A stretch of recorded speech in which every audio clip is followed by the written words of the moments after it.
In this video, I'm going to show you how to split file using Intellectus Statistics.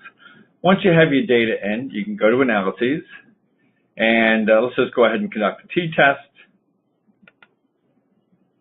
And I'll select a DV, I'll select an IV, and now we can split files. Let's just say I want to create a split using color. So I'm going to go ahead and add that split.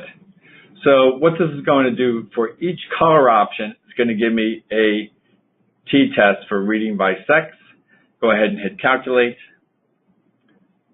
And you can see for the color blue, here's a t-test of reading 3 by sex. And for the color green-red, here's a t-test on reading 3 by sex. Okay.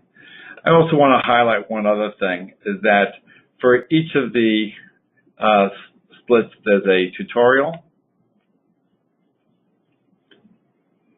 Oops, let me go back there. And go back to t-test. And we'll select.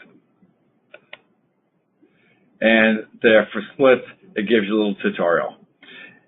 And that's it. That's how you conduct splits using Intellectus Statistics.